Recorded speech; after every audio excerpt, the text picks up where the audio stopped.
स्वागत। आज हम खरीद अनुबंधों के नब्ज पर हाथ रखने वाले हैं, ख़ास तौर पर डिलीवरी, देरी और अगर चीज़ें प्लान के मुताबिक ना चलें तो क्या होता है इन सब पर। हमारे हाथ लगा है खरीद नियमावली का अध्याय 19, जो इन पेचीदगियों को समझने में हमारी मदद करेगा। सोचिए, हर खरीद बिक्री के पीछे ये शर्तें कितनी अहम होती हैं। माल कब मिलेगा, कैसे मिलेगा और अगर देर हुई तो क्या होगा।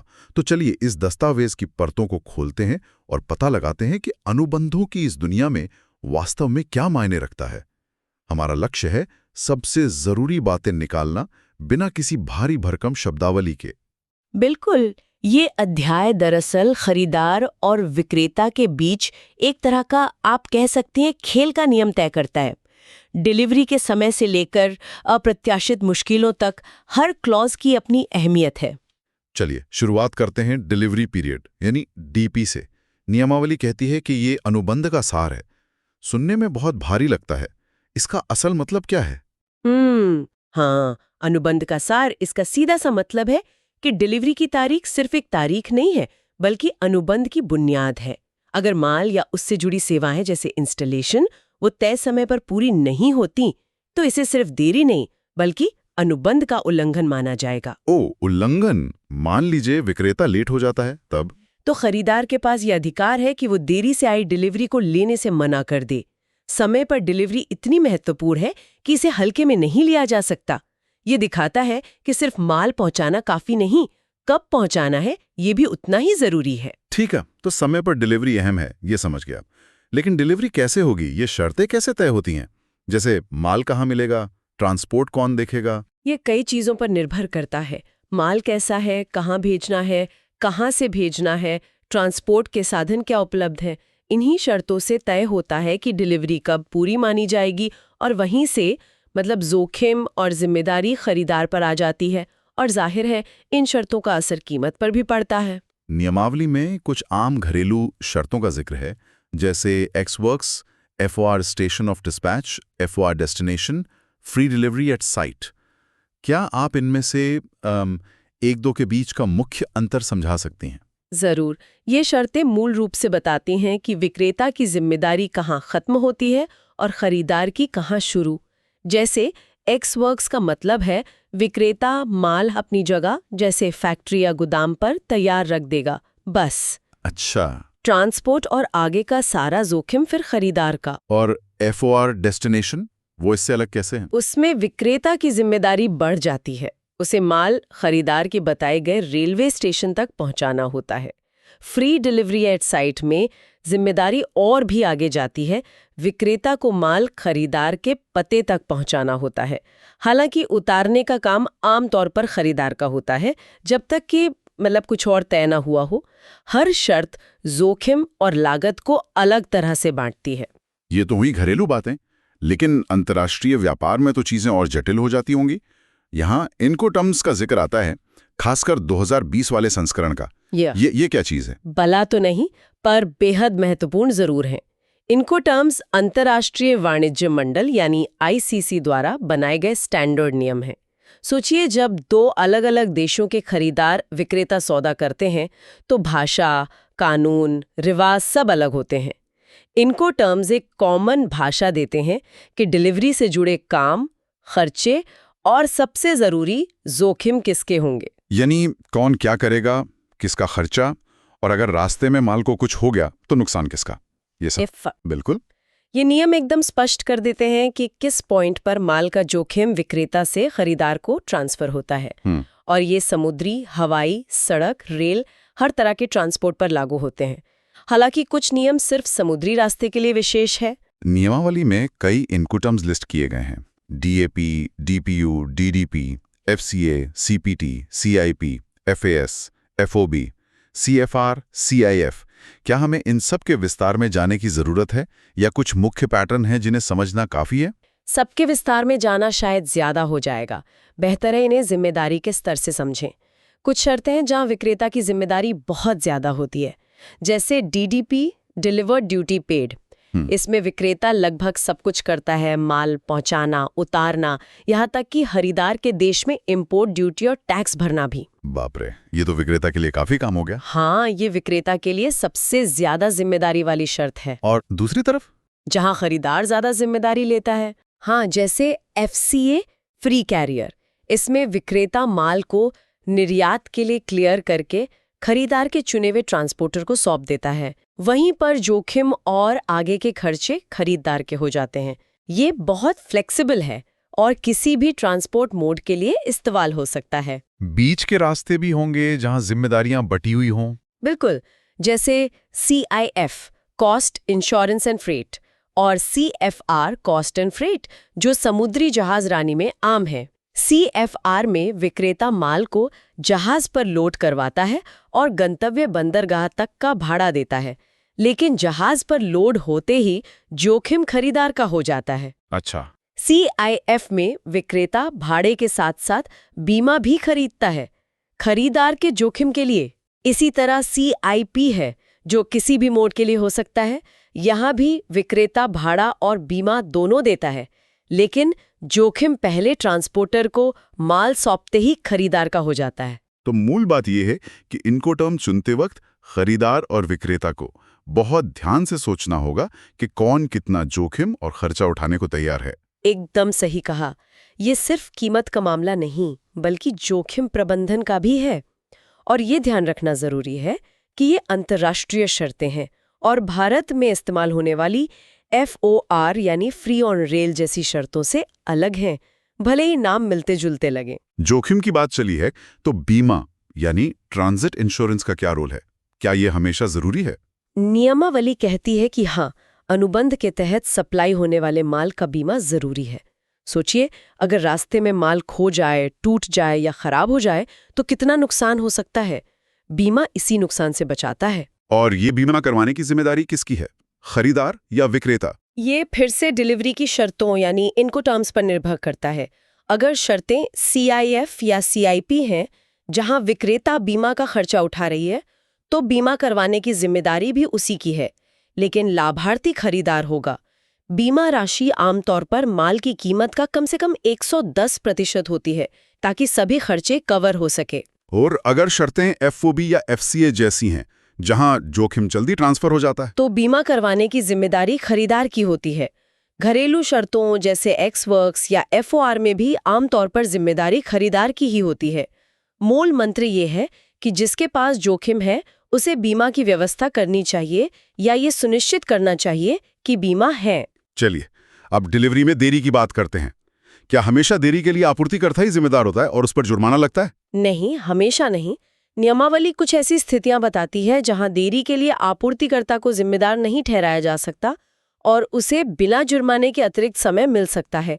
ये वो हालात हैं जो आपूर्तिकर्ता के नियंत्रण से बाहर हैं। या खरीदार को अनुबंध के तहत कोई कच्चा माल या तकनीकी मदद देनी थी और उसमें खरीदार की तरफ से देरी हो गई। अच्छा। या फिर खरीदार ने ही अनुबंध के किसी हिस्से को पूरा करने के लिए अतिरिक्त समय मांगा था, जिसका असर पूरी डिलीवरी पर पड़ा। इन मामलों में आपूर्तिकर्ता को उचित समय विस्तार मिलना चाहिए। और एक शब्द जो आजकल बहुत सुनने में आता है, फोर्स मेजोर। फोर्स मेजोर का अनुबंध पर क्या असर होता है? फोर्स मेजोर का मतलब है कोई ऐसी असाधारण घटना जो आपूर्तिकर्ता के काबू से बिल्कुल बाहर हो, जिसका अंदाजा न लगाया जा सके और जिसे रोका ना जा सके। अच्छा। ये महत्वपूर्ण है कि यह आपूर्तिकर्ता की गलती या लापरवाही से नहीं होनी चाहिए। इसमें क्या क्या शामिल हो सकता है? युद्ध, बाढ़, महामारी, आजकल तो ये बहुत प्रासंगिक है। हाँ, नियमावली में युद्ध, दंगे, आग, बाढ़, विस्फोट, महामारी, हड़ताल, तालाबंदी, सरकारी प्रतिबंध जैसे कई उदाहरण दिए गए हैं। लेकिन ये सिर्फ उदाहरण है, कोई भी ऐसी अप्रत्याशित और काबू से बाहर की घटना हो सकती है। अगर ऐसी कोई फोर्स मेजॉर घटना हो जाती है तो आपूर्तिकर्ता को क्या करना चाहिए? सबसे पहले उसे तुरंत आम तौर पर 21 दिन के अंदर खरीदार को लिखित में सूचित करना होता है, बताना होता है कि क्या हुआ है, क्यों देरी हो रही है और कब तक काम पूरा होने की उम्मीद है। उसे हाथ पर हाथ धरकर बैठना नहीं है, बल्कि कोशिश करनी है कि काम पूरा करने के वैकल्पिक तरीके ढूंढे जाएं। और इसका नतीजा क्या होता है? क्या अनुबंध रद्द हो जाता है? तुरंत नहीं। सबसे अहम बात यह है कि फोर्स मेजॉर की वजह से हुई देरी या काम न कर पाने के लिए आपूर्तिकर्ता जिम्मेदार नहीं होता है। उस पर न तो लिक्विडेटेड डैमेजेस यानी एलडी लगते हैं, न उसकी सिक्योरिटी जब्त होती है और न ही इस आधार पर अनुबंध रद्द किया जा सकता है। लेकिन अगर ये स्थिति बहुत लंबी खिंच जाए, मान लीजिए 60 दिन से ज्यादा, तो फिर दोनों पार्टियां, खरीदार और विक्रेता, आपसी सहमति से अनुबंध खत्म करने पर विचार कर सकती हैं। लेकिन एक पेच है। अगर आपूर्तिकर्ता फोर्स मेजॉर घटना से पहले ही किसी और वजह से लेट चल रहा था, तो उसे फोर्स मेजॉर का बहाना बनाकर अतिरिक्त समय नहीं मिलेगा। ठीक है, ये बात ध्यान रखने वाली है।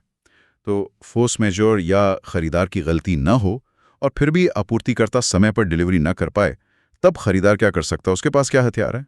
तब खरीदार के पास कई विकल्प होते हैं जो स्थिति की गंभीरता पर निर्भर करते हैं।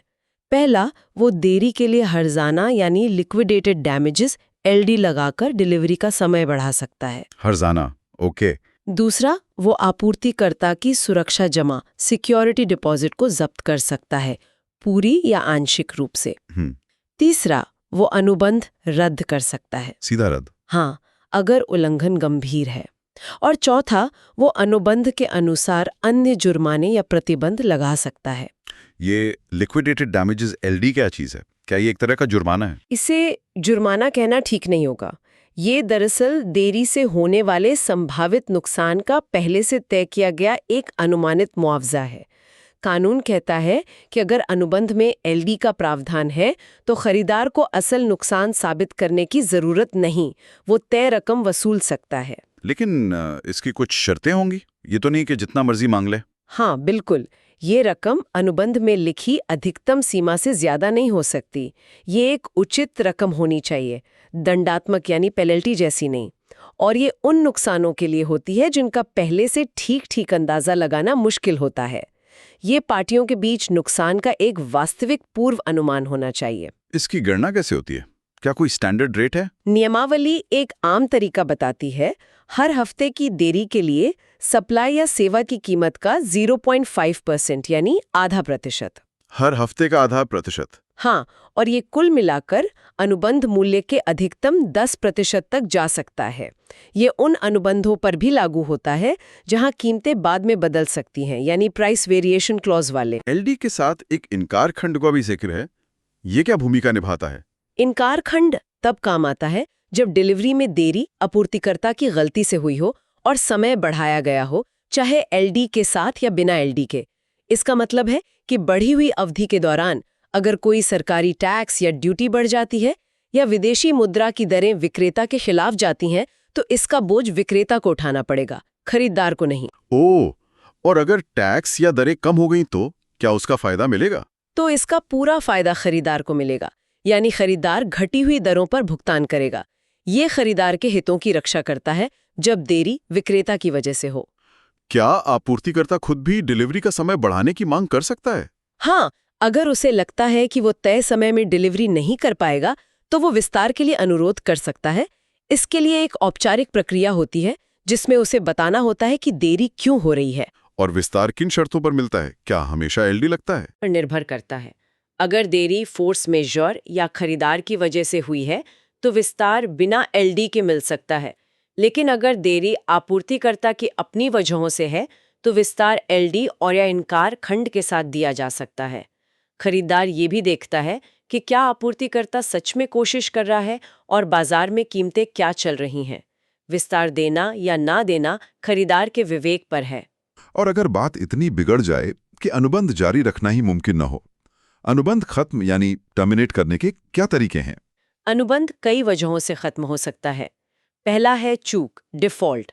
अगर आपूर्तिकर्ता समय पर डिलीवरी नहीं करता या अनुबंध की अन्य शर्तें पूरी नहीं करता तो खरीदार उसे आमतौर पर 14 दिन का नोटिस देकर अनुबंध खत्म कर सकता है।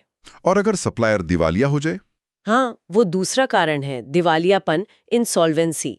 अगर आपूर्तिकर्ता दिवालिया हो जाता है तो खरीदार तुरंत अनुबंध खत्म कर सकता है। तीसरा है सुविधा, कन्वीनियंस। कभी-कभी खरीदार अपनी सुविधा के लिए भी अनुबंध खत्म कर सकता है, भले ही आपूर्तिकर्ता की कोई गलती न हो। इसके लिए उसे लिखित नोटिस देना होता है। बिना किसी कारण के? हाँ, बस अपनी सुविधा के लिए। और चौथा है निराशा, फ्रस्ट्रेशन। ये एक कानूनी स्थिति है जहां अनुबंध होने के बाद कोई ऐसी घटना हो जाए जो फोर्स मेजर ना हो, जिससे अनुबंध का पालन करना असंभव या गैर कानूनी हो जाए। तब अनुबंध अपने आप खत्म माना जा सकता है। चूक के मामले में अनुबंध खत्म करने के बाद खरीदार क्या करता है? क्या उसे नुकसान होता है? खरीदार अपने नुकसान की भरपाई करने की कोशिश करता है। वो आपूर्तिकर्ता की सिक्योरिटी डिपॉजिट जब्त कर सकता है और एक महत्वपूर्ण कदम उठा सकता है जिसे रिस्क परचेज कहते हैं। रिस्क परचेज, ये क्या होता है? दोबारा बताएंगे? इसका मतलब है कि जब मूल आपूर्तिकर्ता फेल हो जाता है, मतलब डिलीवरी नहीं कर पाता, तो खरीदार उसी या मिलते जुलते माल को किसी और से खरीदता है, लेकिन इसका जोखिम और अतिरिक्त लागत मूल यानी चूक करता आपूर्तिकर्ता की होती है। यानी अगर दूसरे सप्लायर से माल महंगा मिला तो जो अतिरिक्त पैसा लगा वो पहले वाले सप्लायर से वसूला जाएगा। बिल्कुल। इसे अक्सर आखिरी हथियार के तौर पर इस्तेमाल किया जाता है जब ये साफ हो जाए कि मूल आपूर्तिकर्ता डिलीवरी नहीं कर पाएगा। इसके लिए एक प्रक्रिया है। विभाग प्रमुख की मंजूरी लेना, चूककर्ता आपूर्तिकर्ता को नोटिस देना, नई खरीद की शर्तें यथासंभव पुरानी जैसी ही रखी जाती हैं ताकि तुलना हो सके। क्या चूककर्ता आपूर्तिकर्ता को नई खरीद प्रक्रिया में भाग लेने का मौका मिलता है? ये तो अजीब बात है। हाँ, दिलचस्प बात यह है कि उसे भी नई टेंडर प्रक्रिया में हिस्सा लेने के लिए आमंत्रित किया जा सकता है। शायद उसे अपनी लागत कम करने का मौका मिल जाए, लेकिन अगर नई खरीद में ज्यादा लागत आती है तो वो अतिरिक्त रकम उसी से वसूली जाती है, जरूरत पड़ने पर कानूनी कार्रवाई करके भी। आखिर में क्या कोई और छोटी मगर अहम बातें हैं इस अध्याय में जिनका ध्यान रखना चाहिए? हाँ, 2-3 बातें और हैं। जैसे अगर माल इंस्पेक्शन में रिजेक्ट हो जाता है तो उसे बदलने के लिए समय मिलता है, लेकिन इस देरी पर भी एलडी और इनकार खंड लागू हो सकता है। वारंटी अवधि के दौरान अगर मरम्मत या बदलाव की जरूरत पड़ती है तो उसके लिए आमतौर पर डिलीवरी पीरियड का विस्तार नहीं मिलता। और कीमत बदलने वाले क्लॉज यानी प्राइस वेरिएशन क्लॉज वाले अनुबंधों में भी अगर देरी आपूर्तिकर्ता की गलती से है तो बढ़ी हुई कीमतों से खरीदार को इनकार खंड बचाता है। तो ये था खरीद नियमावली के अध्याय 19 का एक गहरा विश्लेषण। हमने समझा कि डिलीवरी पीरियड क्यों अनुबंध का सार है। हमने घरेलू और अंतर्राष्ट्रीय डिलीवरी शर्तों यानी इनकोटर्म्स को देखा और जाना कि कैसे ये रिस्क और लागत को बांटती हैं। बीमा की अहमियत और जिम्मेदारी पर भी बात की। हमने ये भी देखा कि देरी से कैसे निपटा जाए, कब एलडी लगता है, कब इनकार खंड, कब बिना जुर्माने के समय मिलता है यानी ईडीपी, और फोर्स मेजोर जैसी अप्रत्याशित घटनाओं का क्या असर होता है। और आखिर में अनुबंध समाप्ति और रिस्क परचेज जैसे गंभीर कदमों को समझा। मुझे लगता है सबसे बड़ा सबक ये है कि अनुबंध की शर्तें, खासकर डिलीवरी से जुड़ी, सिर्फ कानूनी भाषा नहीं है, बल्कि व्यापार की असलियत हैं। इन्हें ठीक से समझना और चुनना बहुत जरूरी है। बिल्कुल। डिलीवरी टाइम का पालन, जोखिम का साफ बंटवारा, और अगर कुछ गलत हो तो उसके परिणामों जैसे एलडी, टर्मिनेशन, रिस्क परचेज, इनकी स्पष्ट समझ, ये खरीदार और विक्रेता दोनों के लिए सफलता की कुंजी है। पहले से स्पष्टता होना बाद के विवादों से बचाता है।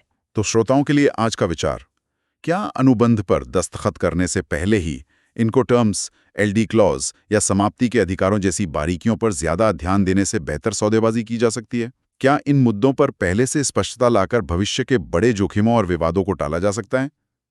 सोचिएगा जरूर। अगली बार तक सीखते रहें।